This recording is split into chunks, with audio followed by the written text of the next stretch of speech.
Hey, oh, Welcome to the Lord Dump. Pew, pew, pew. Cannons go Man. off, fireworks light the sky, thousands of screaming fans. You've never heard people so excited about geography. Woo, woo, woo. Lord Dump. Hey. Door dump. No. That's wrong. Huh? We're Door Lord lumps. Dump. We're doing the Lord Dump.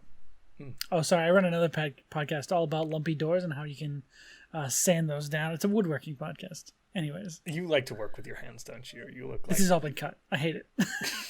Bad jokes. Get out of here. Welcome to the Lore Dump, where my Hello. friend Sean and I build a homebrew world from the ground up. This is episode 5. I'm waving and the people can't see me. I can vouch for this. It's enthusiastic waving. Yes, this is a podcast in which we create a world before your very ears. I'm coining that our podcast subtitle. I'm never going to say it. Oh, that's fine. I'll say it every time. I love it. Yeah, Okay. that's what we do. And we're on Yeah. episode 5, and Episode 5. Wow, what a journey. I know. We highly recommend that you go back and watch the other episodes because we refer to that content pretty regularly. If you're jumping in at this point, this is the point where you will start to be drastically lost. This is true. Do you know what other thing we do in this podcast, though, Sean? Do you know what that is? I forget constantly, so you have to remind me. Otherwise, we're not going to get anywhere. I have to remind you every single episode. We answer people's questions and ideas surrounding homebrew. Oh, that sounds like a useful service that I, if could, would subscribe to. But there is no need to subscribe because this is free. I mean, yeah, but you can subscribe to the podcast and they'll send it to you every week when it comes out with a new episode. Sean Josh. understands how these things work. Maybe we do that, though? I live in the Twitch world where a subscription means you give us money. Oh, they could also do that. Go check us out on the Welcome In if you'd want to, but that's sort of more of a background noise sort of thing. This is our fun time where we create. So, if they've got questions or ideas or curiosities, where would they send that? They would send them to, let me check my notes here, loredumpquestions@gmail.com, or you could check our social medias at the Loredump on Instagram and Twitter. Oh my god, we're so hip. We have a Twitter and an Instagram. We're so hip. We got social medias that have existed for at least a decade. Wow. We're Shut on up. it. We're the pulse of technology. Why must you hurt me like this? Hell yeah. So we answer questions in the second half of the show, but we're not in the second half of the show. Oh, we're right up in the front of it. Yeah, this is the beginning of it. What We're do we in do at the that beginning? Sean? thick of What- it. We're in that thick with 2 C's. Dummy thick start. We're in the dummy thick of it. Yeah. Jesus. Wow. So, hey, Josh. What? Josh, Whoa. listen. I'm listening. What do we want to make today? This just coming off the top of my head, like no planning, just Josh, like, give me the top of your riffing, scalp. just I'm riffing. scalping you right now. What do I find? You know, we got this world myth, we got this whole pantheon defined, we've got like a continent in place, we Ooh, got I'm loving this it. storm dragon. So you know what Give we me should more. do next? You know what we should do next, my We friend? should do next? We should make a town. Just for shits and giggles. Let's just make a town. Just a little baby town? Just throw it on this continent. Just a little baby speck of a town. I love it. Town building. Why not? Okay. All So right. things happen in towns. Things usually start in a town. They do. That's true. Much like this world, the campaign will start in a town. Okay. In a tavern, most likely, because every DM is the same person. Also, taverns are people who harp on taverns as a starting place. Get out of here. Taverns are great. Yeah, get out of here, me. Yeah, Sean. Yeah, I always thought taverns are the best. Taverns are amazing. Yeah. Okay, so we're making a town today. What would a meme world be if you didn't start every campaign in a tavern? Hell yeah. I think in this world, campaigns don't start anywhere else. You're obligated to It's- start in a tavern.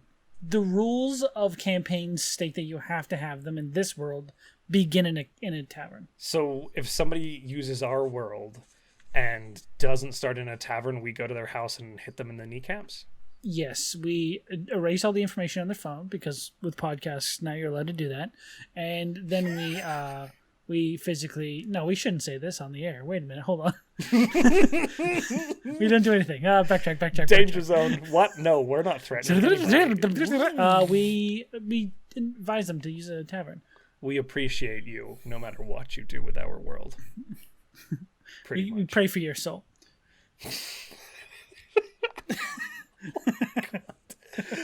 Okay, so we're creating a town. Yeah. Well, so the first thing I usually ask, and I'm curious about where you start with the town. The first thing I usually ask is how big is this town? Is it a town? Is it a village? Is it a hamlet? Is it a city? Because that's town. We say town. Town could be lots of things. See, I'm a little different, I guess, because my first question is, what's fucked up about this town? What's different about it? What's the weird thing about this town that isn't another town? That's usually step 2 for me. But okay, but we could start there. Size first. I'm going smaller towards medium-ish. Okay. Below medium. It's like a small town. Small town. Okay. Just a small town world. Born and raised in South Detroit. That's canonical. It's Detroit. The continent is Detroit. The continent of Detroit. No. Oh, that's another thing we should have mentioned at the top. We still need an audience naming the continent, and we're probably going to do that for about one more week. Mm-hmm. Yes. And then we're going to have the name of everything. The all planet at once is Torag, but we've got continents, we've got gods. Mm-hmm. They all need names. They all need names, and we need an audience. So why don't those two needs come together and find each other? And do our work for us. Huh? Oh, yeah. That too. Okay. So we're starting with a medium-ish, smallish town. Okay, yeah. Medium small. Medium rare. Small. Okay. Bigger for a small town, but not like a 3-house town. So what's wrong with this town? What's wrong with this town? So my brain is doing this meme thing again. Fully, it should. It's just a small town girl living. Let's do something with that. Midnight train. Going. There is a train. Okay. Now I'm trying to think of the lyrics of the song. Hold on. Midnight train going anywhere. Yeah. So is there a train that leaves from this location that always has a different destination? That never returns? It's got a ghost train. Ghost train! Wait, okay. So maybe ghosts. That's fully stolen from Rick and Morty. Ghost train. Oh, you're right. Yeah. Which stole it from Hey Arnold, which stole it from the ghost train. Yeah. Wow, we're old. We're also on a fucking tangent. We are. Okay. We're spiraling. Ignore my stupid meme content. No. What's wrong with this town?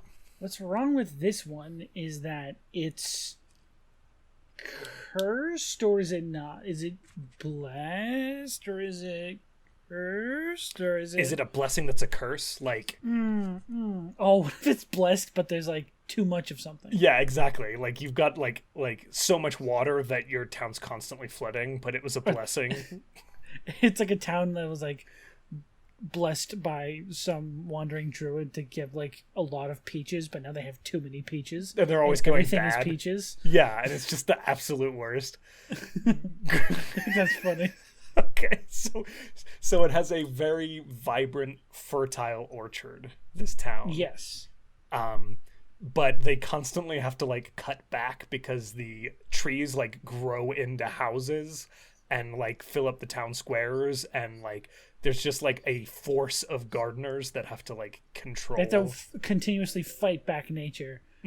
Because the druid didn't think that, each one of these peaches could make another peach tree, which generations from now, there's just going to be 1 trillion peach trees. That's so good. Can we call it Peachton? No. What about Pittsburg? Oh, that's so much better than mine. Yes, it's Pittsburg. Okay, Pittsburg.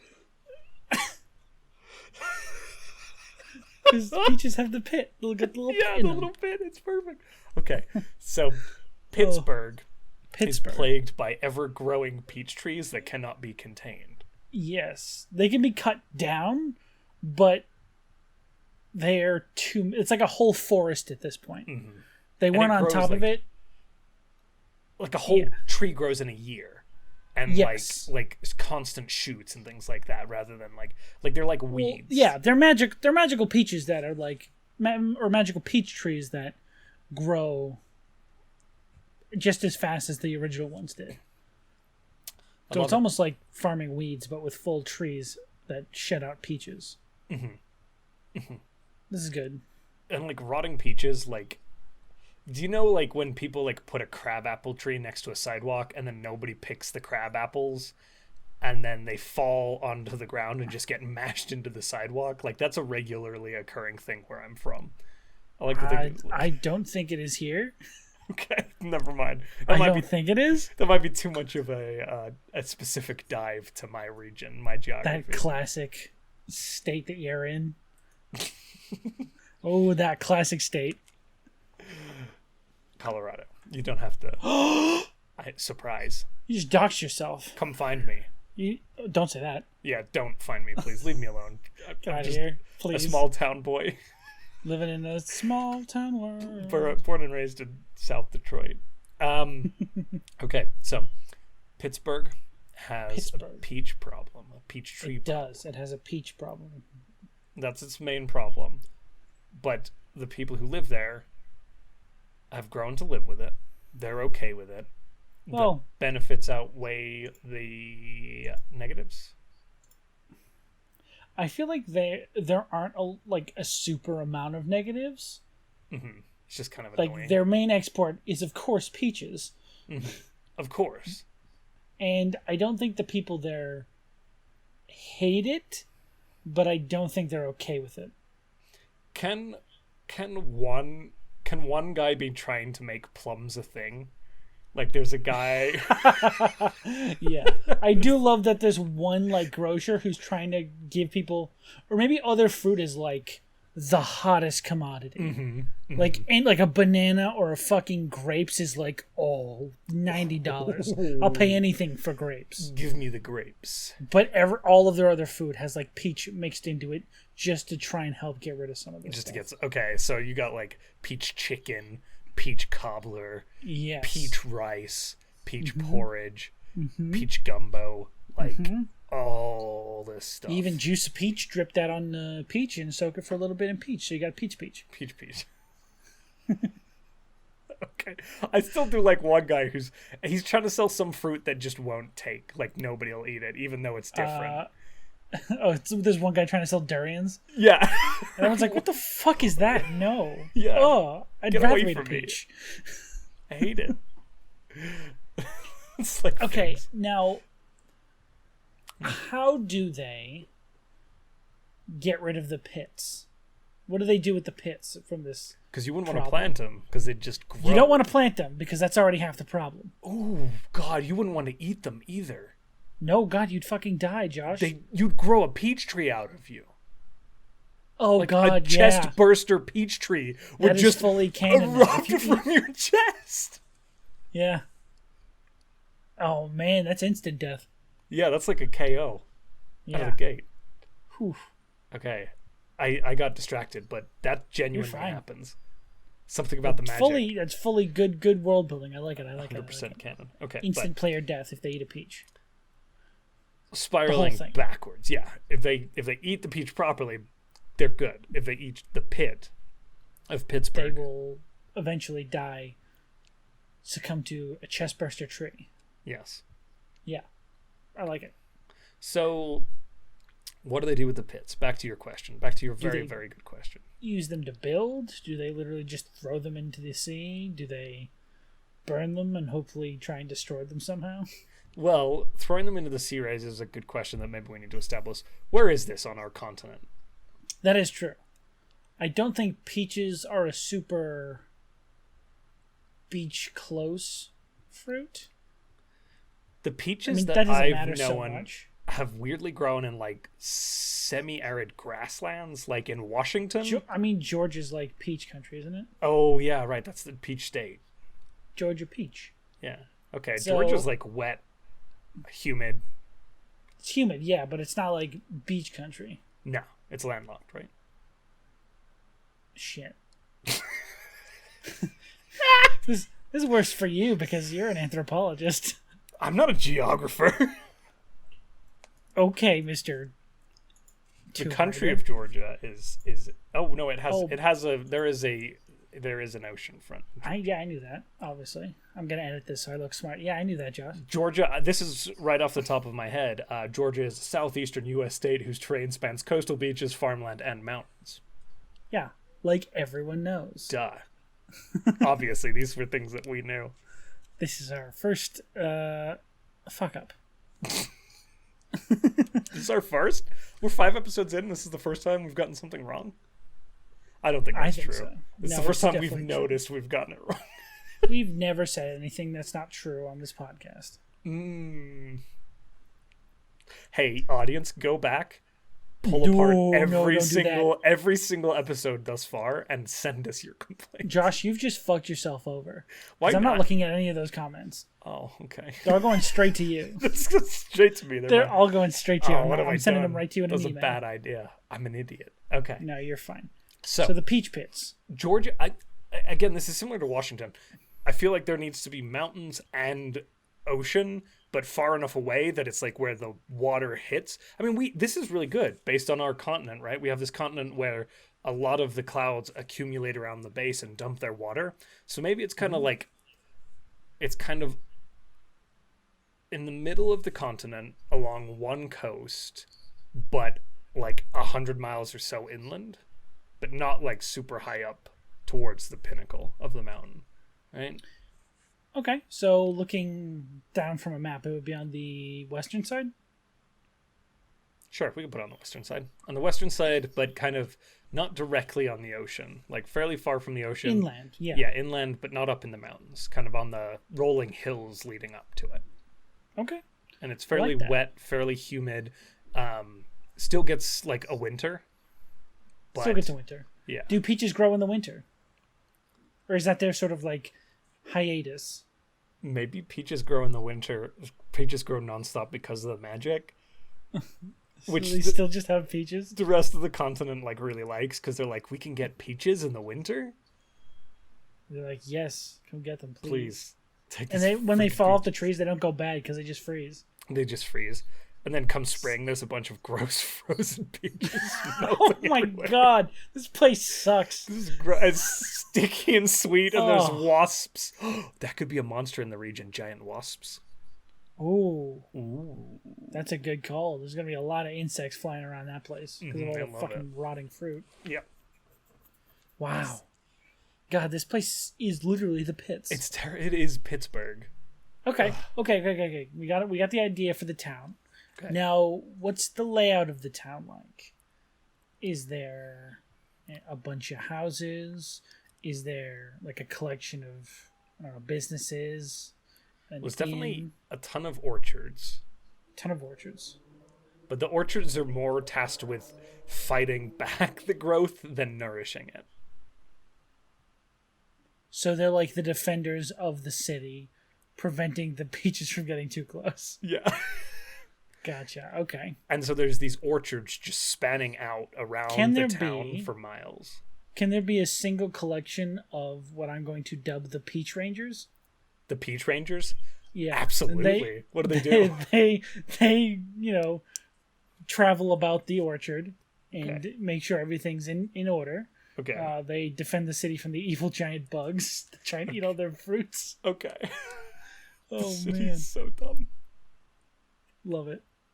Okay, and then there's the what's the population of this town like first? Let's get that underway.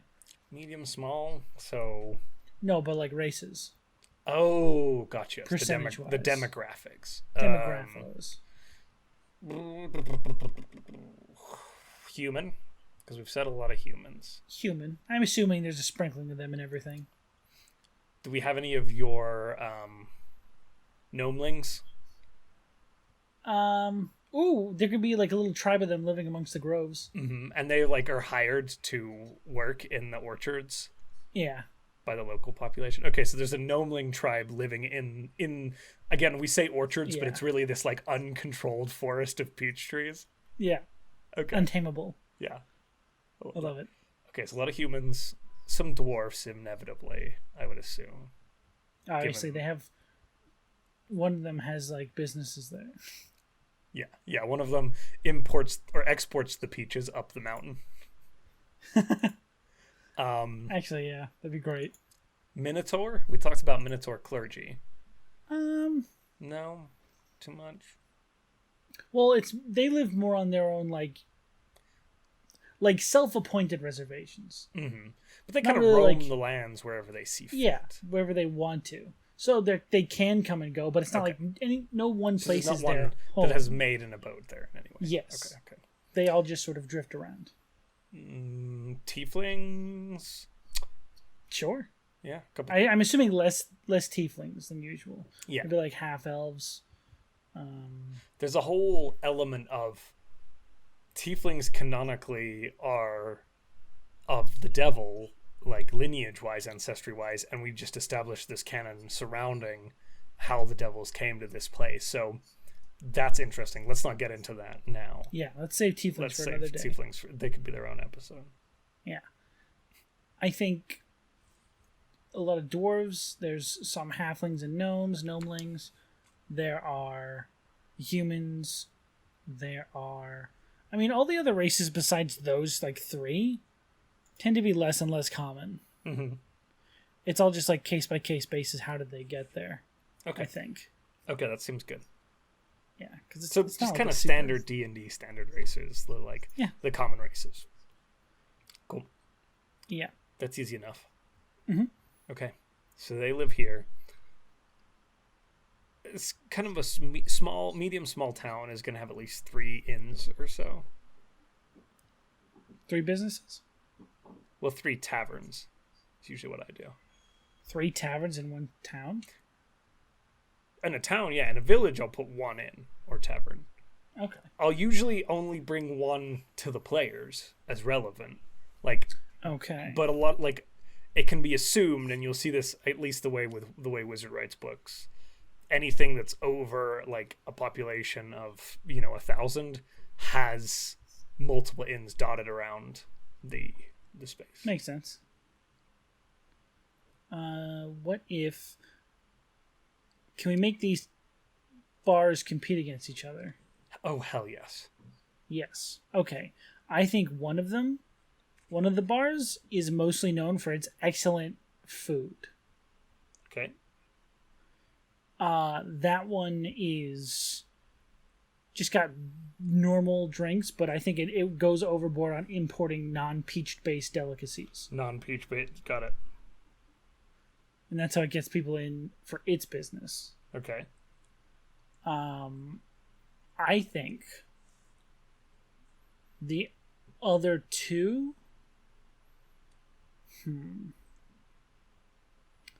One of them has got to be dwarf owned. Okay. And is it like gimmicky dwarf? Like they oversell the dwarvenness of it as like a... It's like made of gold. I like the idea of they overdo the dwarven culture and aesthetic, as in like a tourist trap. Yeah, like a tourist trap. If you go to a... No, hold on, wait.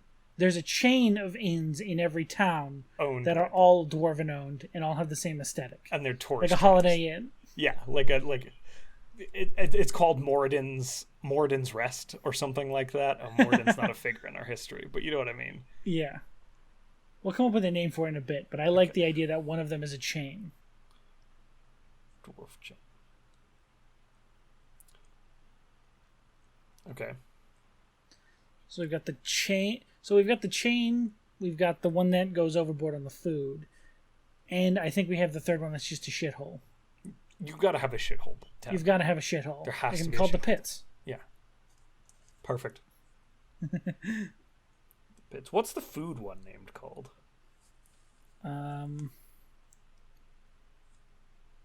Grove Bite Delights. Grove Bite Delights? Oh, no, but they don't use peaches.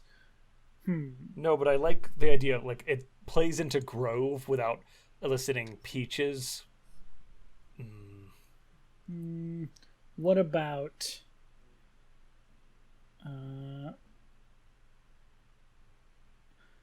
Beyond the Grove? Beyond the Grove, perfect. So we've got Beyond the Grove, we've got the Pits, and we've got some sort of dwarven chain restaurant bar. Yeah. And it's when it's your birthday, they sing Happy Birthday in Dwarvish to you, and like Yeah, they have to. they're obligated contractually. So that's a good question. Do they hire dwarves to work there so it's like an authentic dwarven experience? I think they try to, but there aren't enough willing to live in Pittsburg. So they hire like kind of shorter men with facial hair who are mostly human. Oh man, they find the occasional gnomeling and teach him dwarvish. Dwarvish, yeah. Oh, that's great. That's so I love it. That's perfect. Okay. So we've got taverns. What other industry do we have in this town? Well, obviously, like produce. A lot of produce. Here's what I'd argue. There is only one produce. Nothing else. I mean, there is only one produce. Anything else that would be cultivated is immediately killed by all the peach trees. Mm-hmm. So wildlife, though, there could be hunting, leatherworking, that hunting. sort of thing. Yeah, that's, and kind that's of good. Smithing, just like a standard smith, probably nothing advanced. Woodworking, nothing too advanced. Fully woodworking because they have almost unlimited wood. There's probably like 4 wood carvers, and they're really good at making furniture out of peach wood. They're like master craftsmen with wood.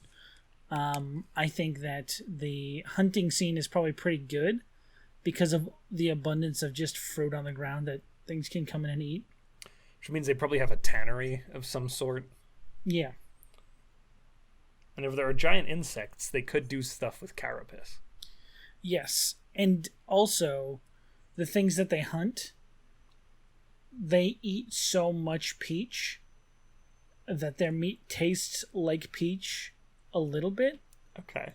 Like, enough that it's like, oh, that's peach in there. God damn it. Peachy. Okay. Yeah.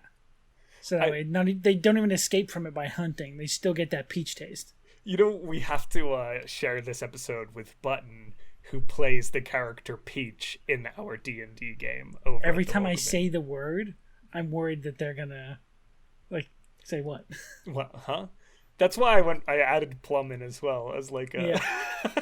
Because that's Peach's Well, it's mom. good no, because yeah, it's good. Okay. So we've got some industry established. We've got some inns. What's the political structure? Political structure. They have, I don't know. You're better with political structure than I am. Okay.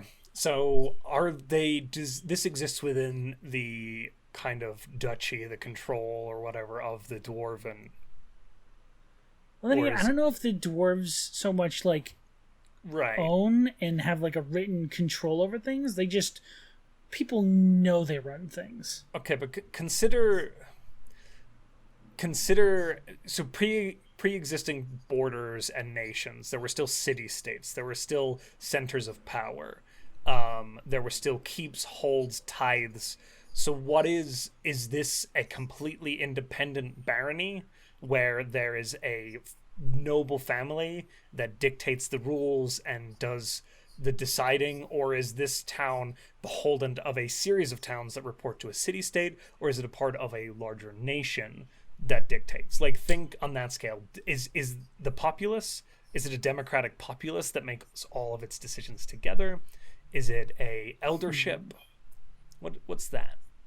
I think it's a city-state because we haven't established any sort of monarchy on this continent. I think that's on another continent. Okay. So it's a part of a city-state, though it probably wouldn't be the seat of power.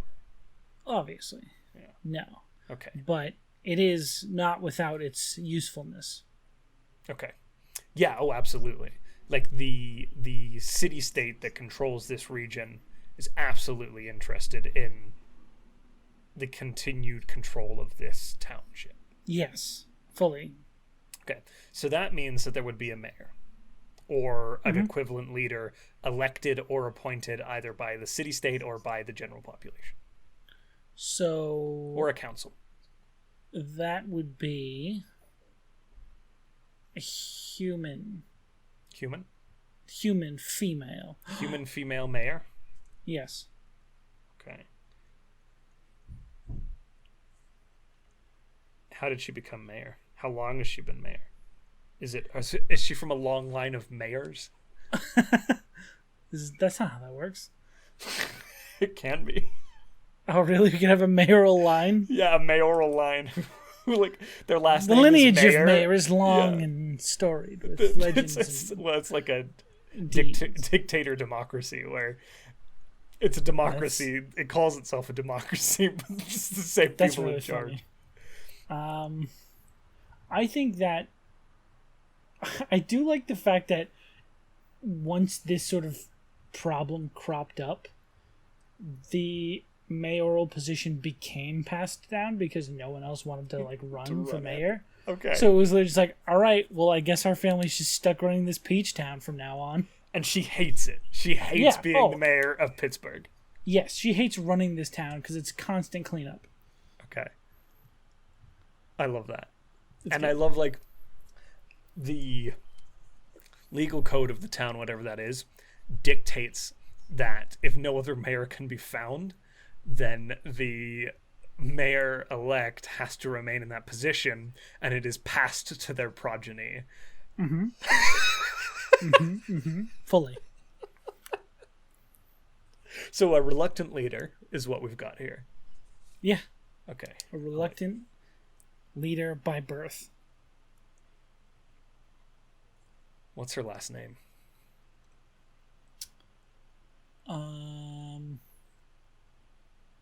Do we give them a first name? We didn't. We can do that as well.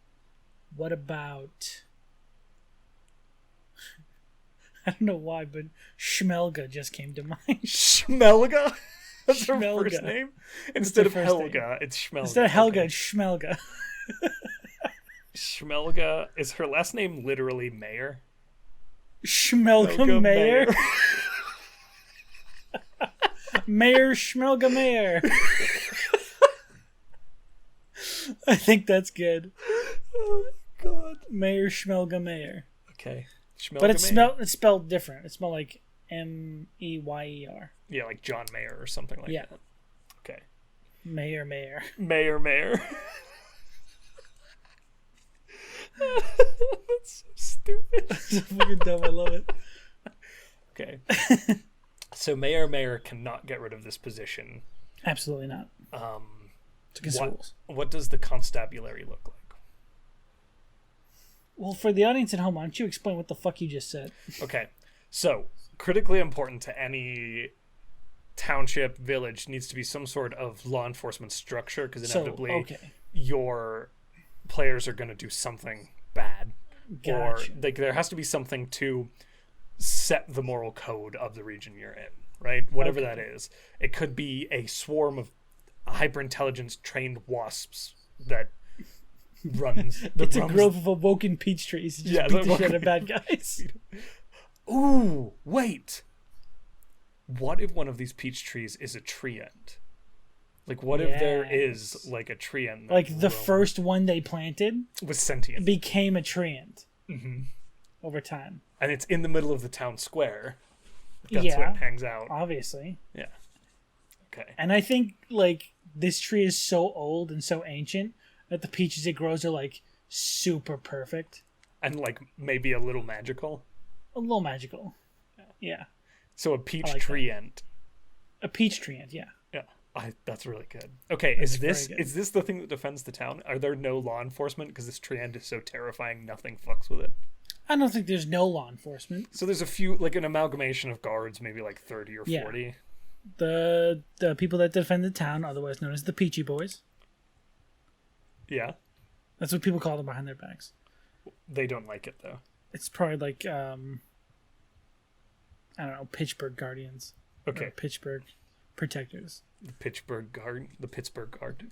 Yeah, the Pittsburg Guards. The Pitts Guard. Pitts Guard. Yeah. I like that. Pitts Guard. The Rhine. Ooh. Okay. Can we call them the Rhine Guard? The Rhine Guard. The Rhine Guard? Isn't that what the outside of the fruit is called? The rind? I don't know. I'm not a fruit expert. Hold on. Googling.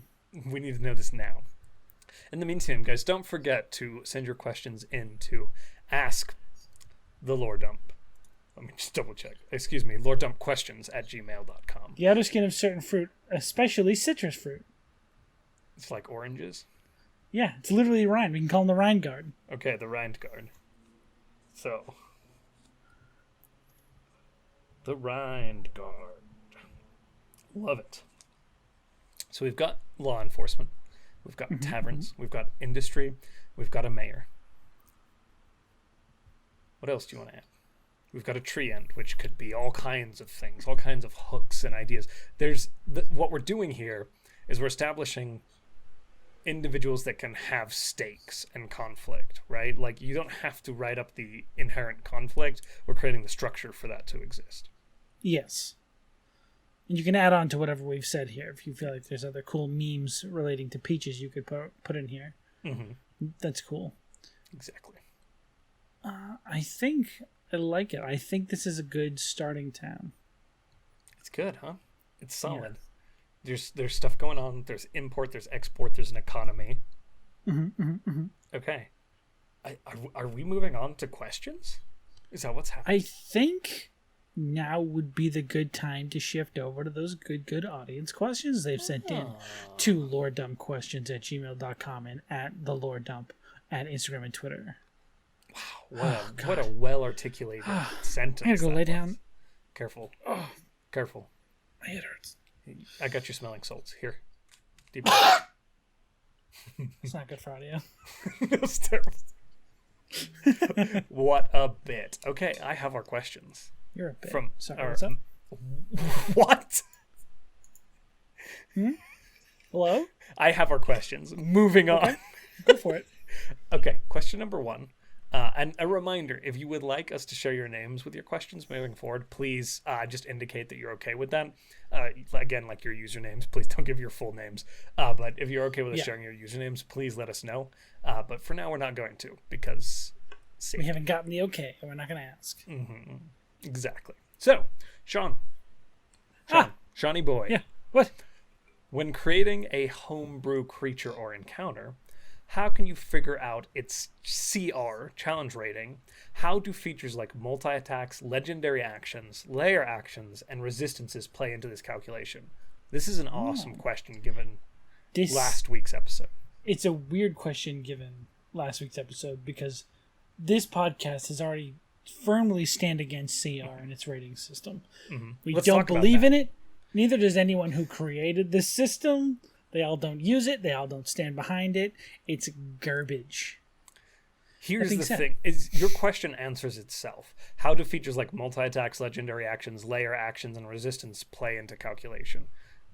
They don't.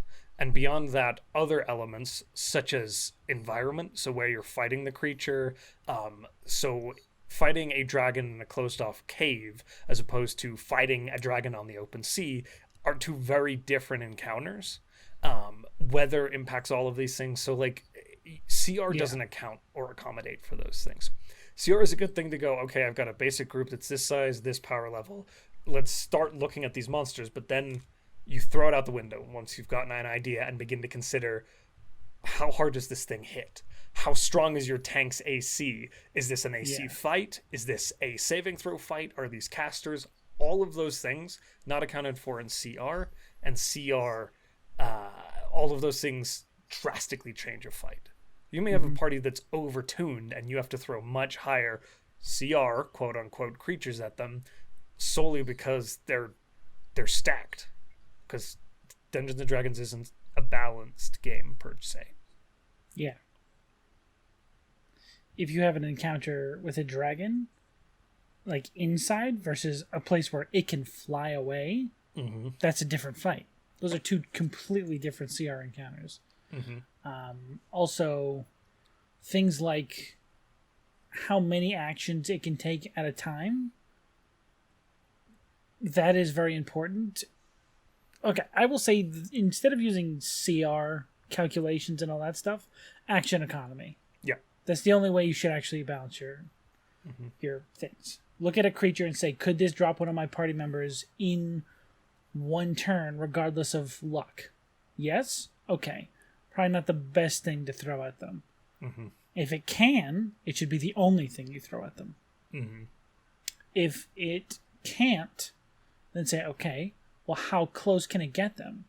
And if it gets them pretty close to 0 in one turn, then I would say probably just put in another 2 creatures next to it and then have that be an encounter. Not the same creature, a lower level creature. But always weigh that against your party. Look Yes. at the AC of each of your characters. Look at the resistances of your characters. Look at the saving throws of your characters. Because what happens to a lot of novice DMs is you throw in this thing that it's like, oh, this could do on average 91 damage, but the saving throw is like a Dex DC 14 saving throw, and you've got a Dex party, and all of them are always going to make that. So you need to be cognizant of that. 2 rogues and a monk, and they all have evasion. Yeah, that's a different encounter.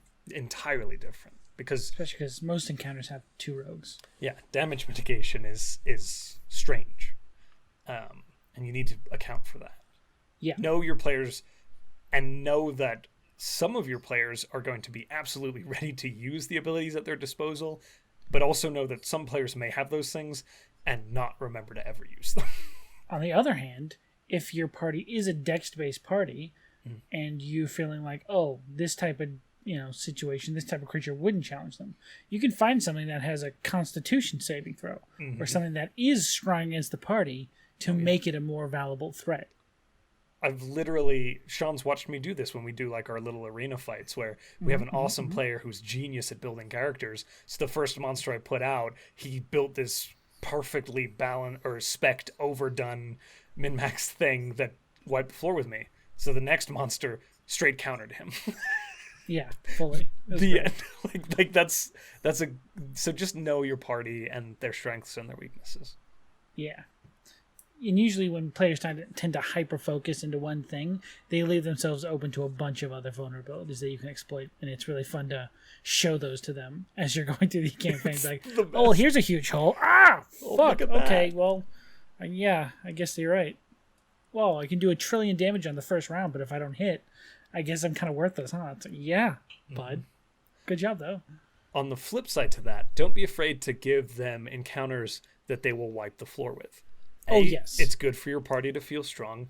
B, if they know they're going to kick the shit out of something, they may approach it differently. They may go in and just be like, they may try reasoning with them. They may try having a conversation with them or capturing them. So be cognizant of that. Or they might try and use their biggest spell just as a big joke, and then you have a tougher fight 10 seconds after that where they're going to need that bigger spell slot they don't have anymore. Oh, yeah. Definitely use your... It goes back to action economy. Yes. Usually the reason there's 2 or 3 combat encounters and a D&D session is because you want them to waste some of their big resources for when they reach the big buy. And you should be considering that when you're balancing your fights too. Are they going to get a short rest between the first fight and the second fight? Or are they going to get a long rest? What are they going to push for? That's why your DMs roll their eyes when players say, well, can I have a long rest? Because it's really, a lot of the time they've tuned to them not getting a long rest or them not getting a short rest. And you need to be cognizant of that. Think of what your players are going to do there. Any other thoughts, Sean? No, I think that one's pretty well handled. All right. Question 2. Sure. What helps you determine what to keep and what to throw away from the standard 5e rule set? This is a big question. This is a hard question. Yeah. Practice, I think, mostly. Figuring things out as you go helps a lot. But mostly for me, it's just whatever me and the party agrees upon not being fun, I immediately am okay with striking it. If it doesn't, if they're not oh, I don't like AC, can we get rid of AC? I'm like, well, no, because that's one of the building blocks of the game. Mm-hmm. But if they're oh, I don't, I want to get a +1 in wisdom instead of a +1 in constitution for my player race. Can I do that? I'm like, yeah, I don't fucking care. Sure. That sounds great. Something like that that's not a big change but does sort of fit into what the player wants to do, I'm not opposed to, really. I think my answer to this question is conversation. I have a lot of Dungeon Master friends who are very, very well versed in the rules, and a lot of the time they have different perspectives to me. And talking through with them, Sean's a good example, or one of our other friends. Like, we talk through this rule set, spend some time picking it apart, and then decide from there. Eventually, you begin to tune the ability to look at something and go, okay, what does this look like in regards to, like, so the new feats that were just released in the UA, because of the time we've spent practicing and talking and theorizing about D&D, we can go, okay, this is broken because in this instance, it entirely unbalances everything. But this is going to work because of this, and this. And you develop the ability to kind of dial in on what the actual ramifications of a rule or a stat modification actually means to gameplay. Yes. Also, if you go look up rulings online, you will usually find a tweet from Jeremy Crawford saying some pile of garbage that doesn't actually mean anything. There is a tweet, and I want to get it framed and put on my wall, where he says monk unarmed strikes are melee weapon attacks, but they cannot smite because they are not melee weapon attacks. I want to get it framed and put on my wall, and anyone time says, well, the Jeremy Crawford said it, like, he also said this bullshit, so maybe not. I think paladins who multi-class in a monk should be able to punch things and smite. That is apparently not within the rules of D&D, but it's something I allow because it's awesome.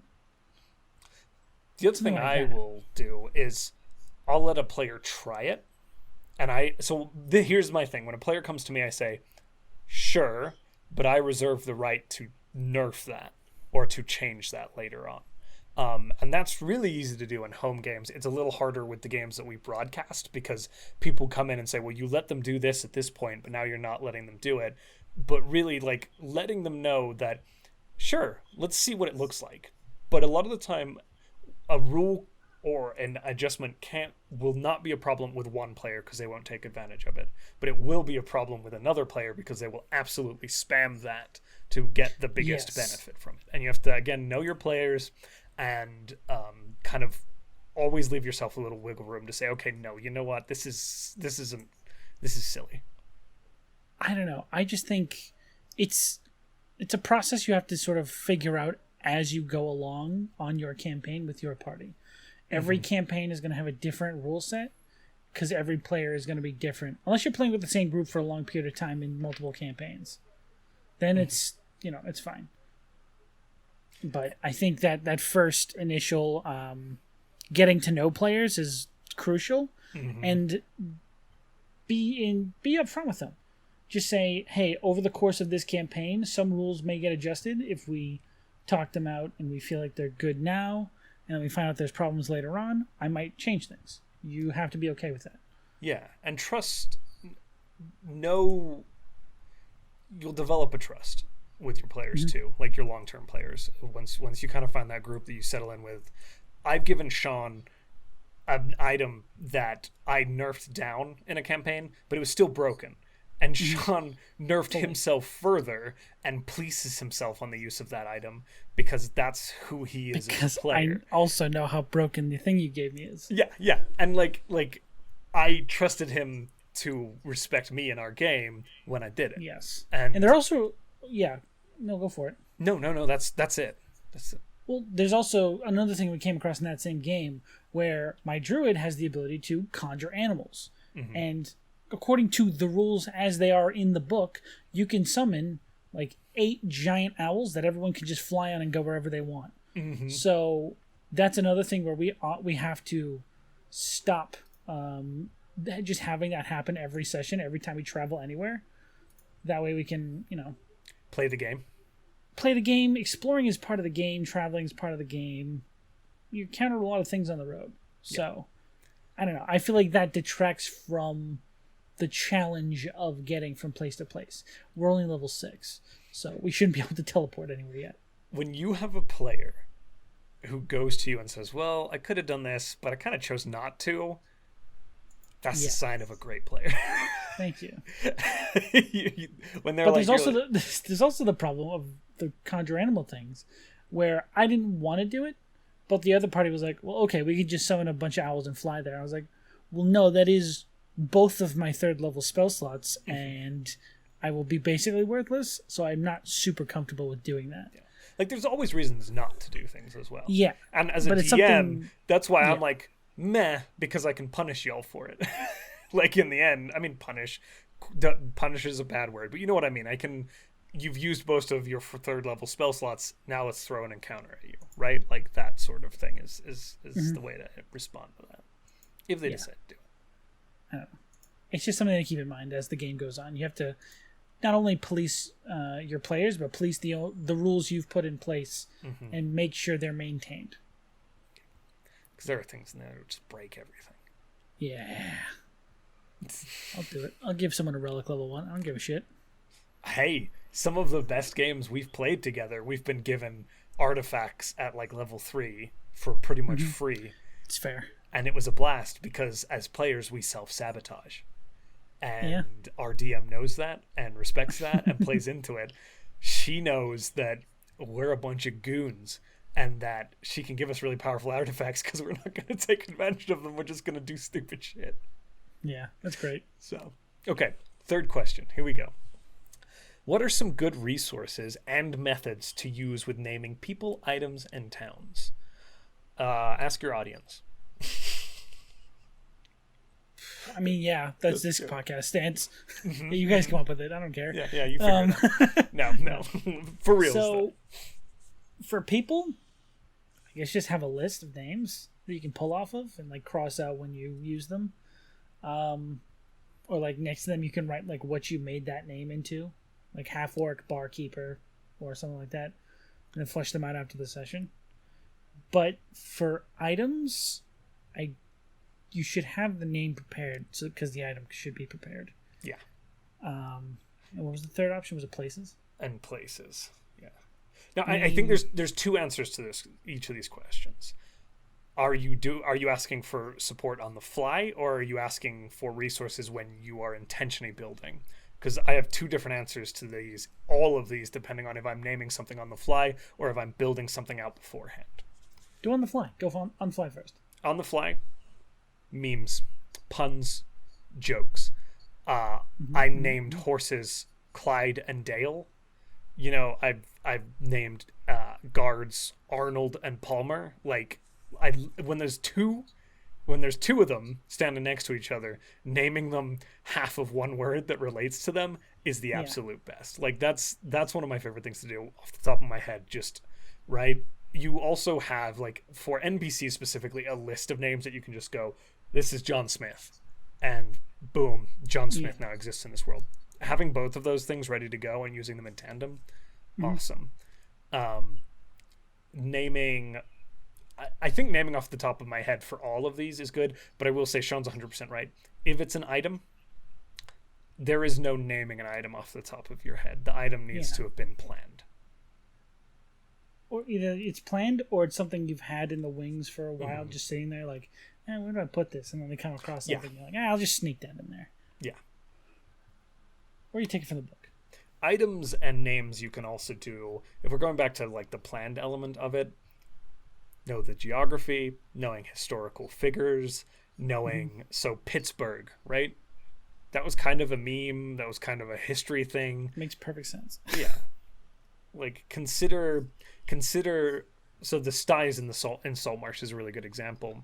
The Styes has been called the Styes. That's not what it used to be called, but it's a shithole. And the residents, as a joke, began calling it the Styes. And over 50 years, that name stuck, and it became the Styes. So what's that historical reasoning behind the name of a location? Yeah. In one of my homebrew worlds, there's a portion of this giant town that's like a poor district that everyone there started referring to the Wallows. And the city actively fought against that because they don't want people knowing they have a poor part of their town. Mm-hmm. It's perfect. I love the Wallows. Yeah. Oh, the Wallows is great. Yeah. And so like that history is always good. And then again, like D&D name generators. If I'm looking to, names can be really powerful in regards to when you're working with like more exotic races and things like that. If you play into the culture around those names, then it brings that emotion to your players. So using name generators can be really handy when you really want to leverage. Again, I think of like Oceanus, which is not an NPC I named. Wizards named Oceanus, but that really elicits imagery around that character that is important. So consider the importance of the character as well, and where they're coming from, and what you want the players to think of when they're looking at that NPC. Yeah, that's a very good point. Sean's done it. He had this like pompous kind of noble guy, and he's got like, it's like Sir Bartholomew blah blah blah blah blah, but it's this you're talking about Billingsworth elicits a response Lord of like Hamish Billingsworth, wealth, opulence, like a little bit of like foolishness, and that name reflects that. But that was very much a planned name. That Yes. name's existed for months. But that's a good resource for planning. Like when we read the letter from this, we didn't even meet him. We read the letter and we went, yes, oh, this is a foppish wealthy man. He needs to have at least 4 names if he's like super wealthy. That way people are like, oh, this fucking asshole. This guy. Like that's a very good kind of resource for you when you're doing that. Mm-hmm. Yeah. Okay. All right. Any other thoughts on naming, Sean? I think we're good for now. I think that brings us to the end. It does. The end of things. All things? All things. Or just this thing? Unfortunately, everything's over. Oh, it was a good Everything run. ended back in February. Oh, no. We've just been living in purgatory on that Lost Island this whole time. Well, if the Alexander Hamilton references didn't date this podcast, then that sure did. Oh, oops. Ooh. Is Alexander Hamilton going to disappear in the future? I don't get that. No, it's just particularly contemporary, as is people, hopefully our that current. musical came out like fucking 5 years ago. You know what I'm talking about. I'm just saying. Get out I mean here. the movie, guys, not the play on Broadway. The movie, yes. You're going to be really, really pleased with yourself when there is like a cinematic release, and you'll be like, called it. Well, there was a release. It was a streaming on Disney. Right, but I mean like a cinematic film release, like a movie, not a like. We're I spiraling. thought he said he would never do that. Anyways, yeah. In the Heights. This is so bad. Hey, you guys should send your questions into us for us. They to can't answer. do that. I refuse to let them. Well, how could they even possibly get it past me? I'm super strong and here's good at goaling. okay. If you want to get the questions past Sean, you email them to loredumpquestions@gmail.com, or you tweet and or message them to our Instagram/Twitter at the Lore Dump. Okay. Oh, so I didn't even think about email. If you want to get one up on the Mr. Shikadance, you can't even do it. that's how you do it.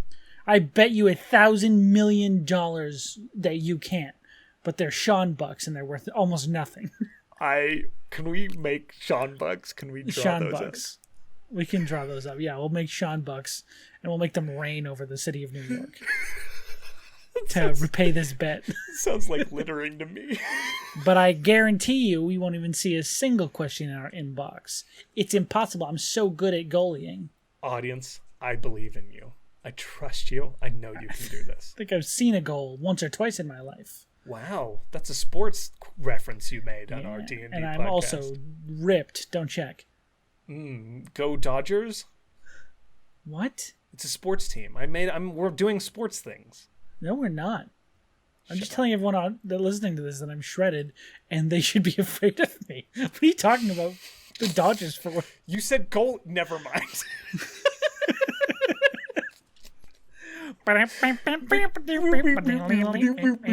Okay. Also, this is actually though the end of the show. Goodbye, everybody. Bye.